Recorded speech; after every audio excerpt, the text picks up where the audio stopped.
The fermentation process itself, it will impact in the quality of this yeast, in the components of this yeast, and also thinking about the purification, let's say like this, because we do have pure products in the market. I mean, 100% yeast.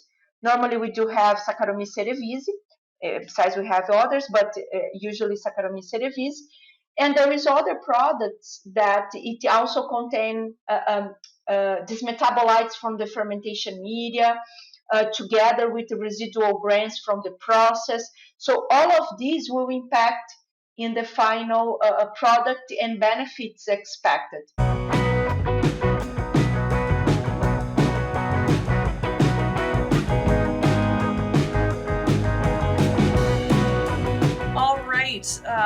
Welcome everybody to this episode of the Dairy Podcast Show. I'm your host for today, Gail Carpenter. I am joined by Dr. Melina Bonato from ICC Animal Nutrition. Melina is the Technical and R&D Manager at ICC Animal Nutrition.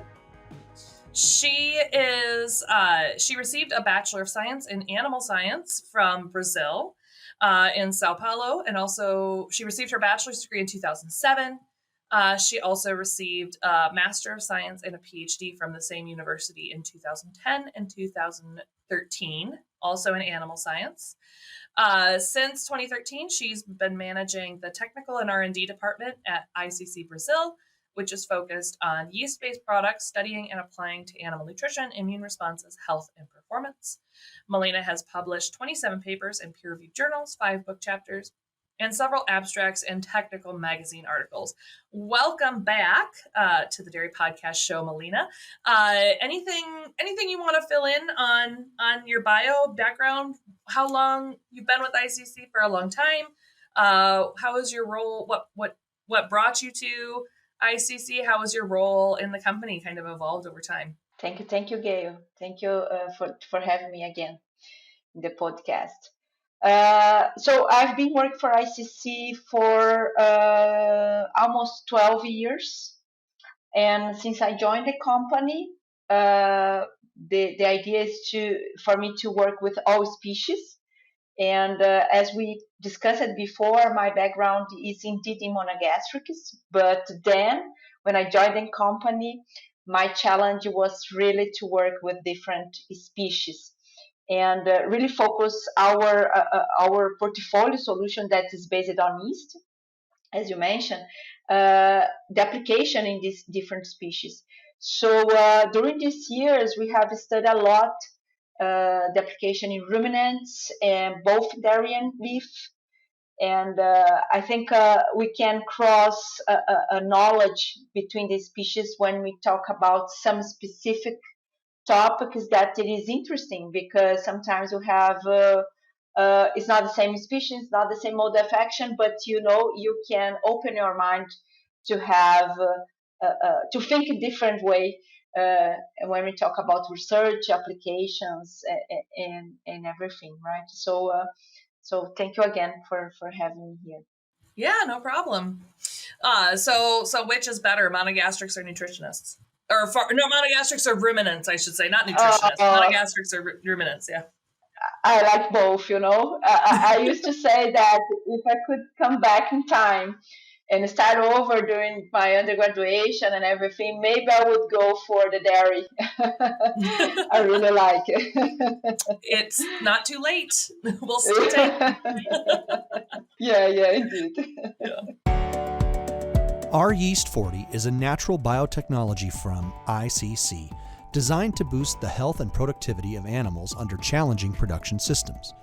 Yeast-40 performance is supported by an unique processing technology that results in a pure product containing high levels of beta-glucans, MOS, and yeast metabolites. These factors, combined, promote the ruminal and intestinal modulation, helping the animals to reach their full potential. So you have over 15 years of experience in technical services, research, and development of yeast-based additives for ruminants. So what can you tell us about what has evolved in recent years? Well, what I can comment is indeed what it's what I work with in terms of knowledge, right, related to the yeasts. And when I started this 12 years ago at ICC, we often observe many research only based on live yeast. And this concept of live yeast, mainly dairy, of course, worldwide, and knowing how it works related to the benefits inside of the rumen, and the potential to have a positive effect over the fiber digestion. And back the time, we start to look at in different products based on yeast, inactivated yeast, autolyzed yeast, and components of the yeast, always looking to the mode of action in the rumen, always comparing to the live yeast concept. And what changed over the years that nowadays we can find different research looking for different components of the yeast and understanding this mode of action, not only on the rumen but also in the gut. And then this mode of action that could be related to the gut health, to the gut integrity, also immune system relationship as well. So over these years, what I think it's changed, it's our knowledge that it is available in the literature, in the in the field with different components of the yeast, and to be easier now for the producer, for the technicals, for the nutritionists uh, to understand the different types of yeast, because it's a very crowded market in terms of concepts, in terms of products, and sometimes what it is. What is this? This is a part of the yeast, the whole yeast, live yeast, a dead yeast, or just a part of this yeast, metabolites of the yeast. So what I think is changed over these years is really the understanding of this market to be available, the knowledge, and of course to better use it in terms of application, and to look to the benefits, right? If you are looking for something for health, or related to the rumen, because you have a very challenging diet for this animal. So this is what I think we gain a lot over the years in terms of yeast application. You mentioned that there are different sources and specificities of yeast-based products on the market. And you said this influences the response in the animal. Could you talk a little bit more about the different sources and specificities? Yes, absolutely. So the main product based on yeast is live yeast, as we know. Of course, there is different kinds of yeast. The process that the yeast pass through in order to maintain their availability until arrives in the rumen and have this mode of action. But this is very well understood. But then we have different sources. We do have brews, we have bakers, and we have ethanol production. So different kinds of the original fermentation process in order to get the different yeast feed additives and products. And this will definitely impact in the final product. So, for example, the ethanol industry in Brazil, we have our main industry focus on sugarcane fermentation to produce ethanol. So the production process itself is different from the one that we do have in the United States with corn, to ferment the corn, and then to have one of the products, the byproducts of this process, it will be yeast as well. So the fermentation process itself, it will impact in the quality of this yeast, in the components of this yeast, and also thinking about the purification, let's say like this, because we do have pure products in the market. I mean, 100% yeast. Normally, we do have Saccharomyces cerevisiae. Besides, we have others, but usually Saccharomyces cerevisiae. And there is other products that it also contain these metabolites from the fermentation media, together with the residual grains from the process. So all of these will impact in the final product and benefits expected. This need to be considered when you look into it. And also, beside the ethanol process, as I mentioned, we have the bakers or the brews fermentation process, and also with this co-product that it is the yeast in this process. Uh, the profile of the yeast will, in terms of components, will change a little bit because this process, the environment of fermentation is different from the ethanol production. And usually in the ethanol production using sugarcane, there is a recirculation of the live cells in the process because the live cells at this moment they are adapted to the fermentation environment, etc. So they are recirculating the process several times. So this will mainly impact in the proportion of carbohydrates in the yeast cell wall, beta-glucans and monoligosaccharides.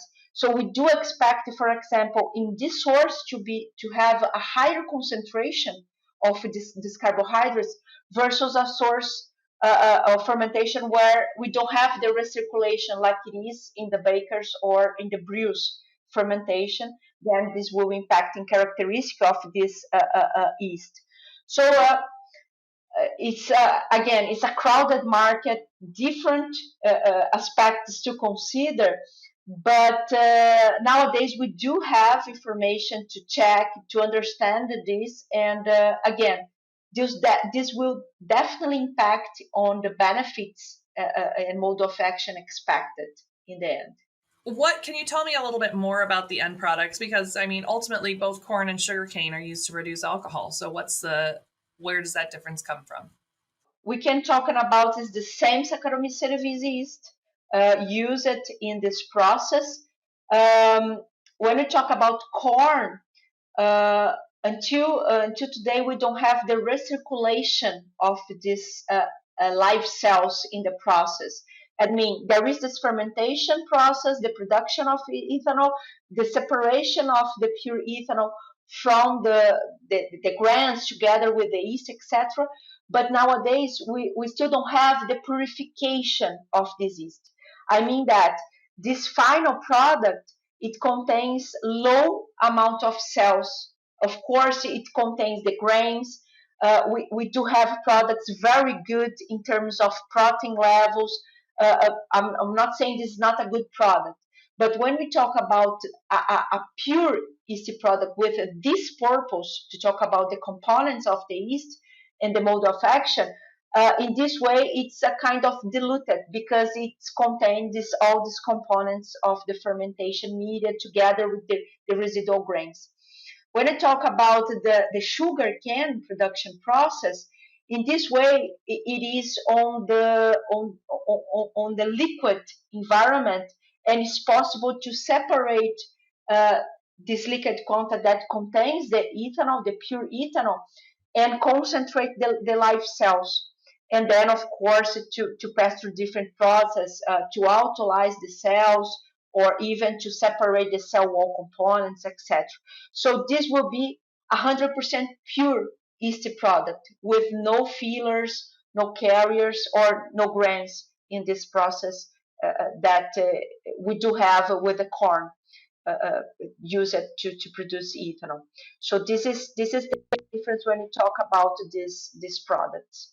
So, what are you trying to solve with the application of yeast-based products from sugarcane fermentation? What problems are we trying to address here? Yeah, as we are talking about a non-live cell anymore, because as I mentioned, we understand very well this mode of action of live yeast, but with the years we studied the application of dead cells. So once this is that, one of the things that we cannot be worried more is to have the availability of the cells in terms of for the pellet feeds, thermic treatments that can pass. So this is a positive thing because the cell is dead. And then once the cell is dead, we can break down it into different components and to look at this mode of action. So the cytoplasm of the yeast is very rich in protein, and included in the past the inactive dried yeast or the dead cells were used as a source of protein.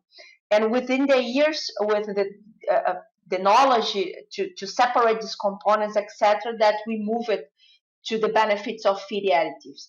So considering it, this cytoplasma contains it's very rich in protein. So the profile of amino acids is the profile of short chain peptides, some vitamins. We can find as well some minerals. So all of this together, we say that it is the metabolites from the cell. And what is interesting is that this profile is a very low molecular weight. So it means that it is a format that this rumen microbiota can be very, it's easy to be used by this microbiota, in this format. So thinking about these metabolites, what we learn with the time is that we have a population in the rumen that are able to utilize these metabolites, and then also to up or down regulate in terms of population, and then to have these benefits of mode of action. So, for example, in trials with dairy cows, where we do have this lots of starch in the diet, where we're going to have a decrease in pH after the feeding. One of the benefits when we have this metabolites presence is that there is a faster utilization of the lactase. So the population that utilizes the lactase is benefited by this metabolite, so they can also faster utilize it, so the pH can increase and have the room for the cellulolytic and cellulolytic bacteria to work. So these metabolites are, so far we understand until now, we have a positive effect over some populations in the rumen that can help in maintain this pH when there is these challenges for the rumen, etc. And also when we consider the carbohydrates of the yeast cell wall with a very high concentration of beta-glucans, this structure of the yeast cell wall is very indigestible, even for this microorganism in the rumen. And then part of it can arrive in the intestines, and then have the mode of action of beta-glucans and monoligosaccharides.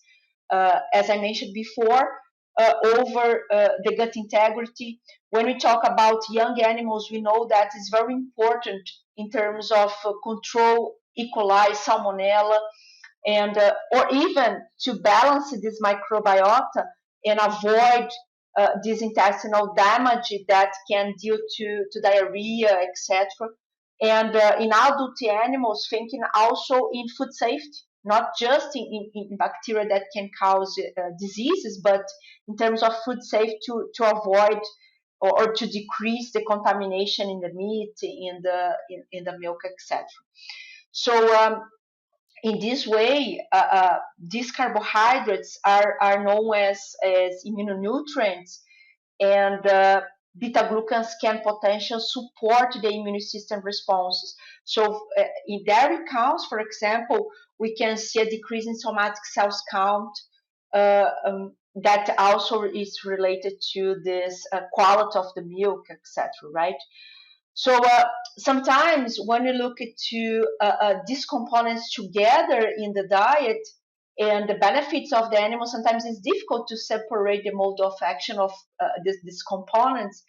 But in the end, what we can see is that the animal it's able to overcome better the challenge present in the daily basis could be over the rumen, could be something that in the environment that is causing a stress to this animal. So this animal will better respond to this challenge and will penalize, can I say like this, in terms of metabolic response to consume energy and nutrients to fight a challenger. So this tends to be shorter, and then the animal can keep this energy and nutrients for milk production, for growth, or whatever, right?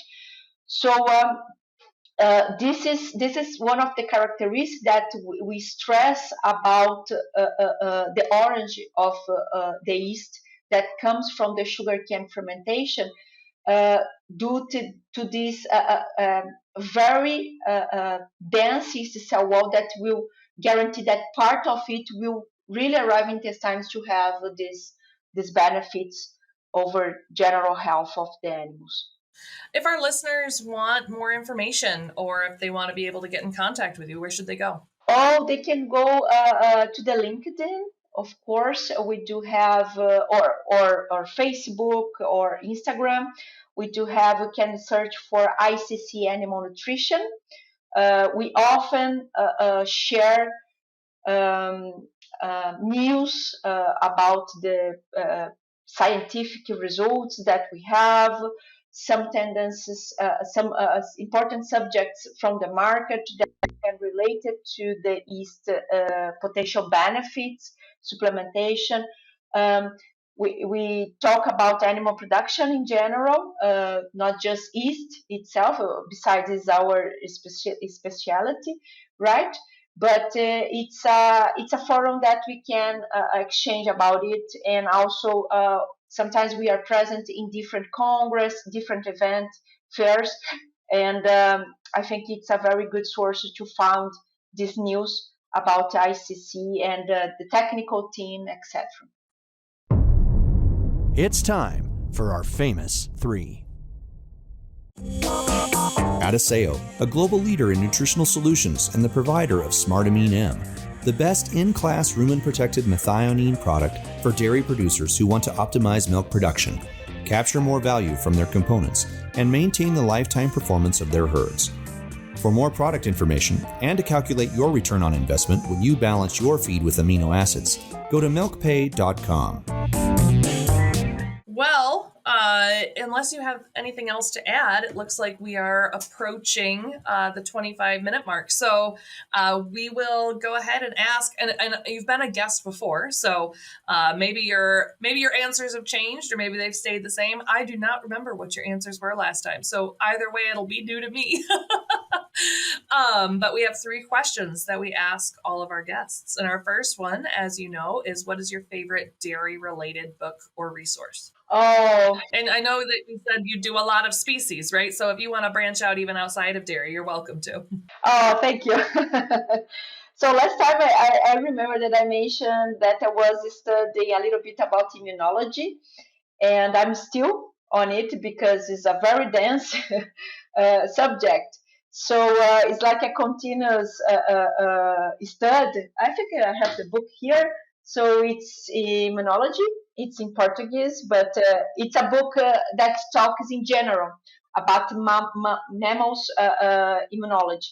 So one of the things that it's a very dense subject, but what I do like every time that I learn about it is that how the immune system, it's important for us to survive for the animals. And if you think about the humans, that we can live more than 100 years, and absolutely the immune system help us to arrive there. And if you think about the animals, dairy, for example, all the challenges present in the daily basis, and how the immune system help the animals to overcome them and still keeping with this highest production of milk, etc. Right? So this is I'm still on this subject. Yeah. Well, once you learn everything there is to know, they're just going to discover a whole bunch of new stuff anyway. I feel like that's one of those fields that they're just constantly, it's constantly new. There's constantly new information out there. Yeah. Yeah. Absolutely. I totally agree. What about your favorite non-dairy related book or resource? Yeah. I was reading again. There is an author from Brazil, Laurentino Gomes, and he wrote 3 books about the history of Brazil. And I am revisiting these books again. And I'm in the first one that it is 1806. exactly. So the book it is 1806, the year when the Portuguese royal family arrived in Brazil, running from Napoleon from Europe. Yeah, so it's where really the history of Brazil starts in terms of development, etc. Yeah. So it's very interesting. So that's why I'm come back again. Yeah. It's very important to know the history of our country always. So yeah, I know almost nothing about Brazilian history. I hate to admit this, but that's an area I love history, but that's a country that I don't know very much about, and so I just learned something as well about the Portuguese royalty. So oh, you are welcome to Brazil Yeah. to know a little bit more about this. All right. Someday I would love to visit. It sounds like a delightful place, and pretty much all of the Brazilians I meet are delightful people. So Thank you. All right, and our final question is, what in your opinion sets successful dairy professionals apart from those who are not successful? I believe in consistency, Gail, because when I have several professionals, professors, people from the industry that I admire, and there is. Then I thought about it. There is something between them in common, that it is you act like you say things, so it's in accordance about what you think, so you live like this. So for me this means consistency, and consistency I think brings confidence, trust, and then this is always for me examples, then to trust, to learn, and to follow. This is what I appreciate. Well, I think that's a brilliant note to end on. If anybody wants to connect with you, where can they find you? Well, you can find me by LinkedIn, Melina Bonato, and or also by email. It's melina.bonato iccbrazil.com.br. So this is my email at the company, but you can also find my at LinkedIn. Very good. Well, thank you for joining us again on this episode of the Dairy Podcast Show. I'm sure our listeners enjoyed hearing from you. Thank you very much, Gail.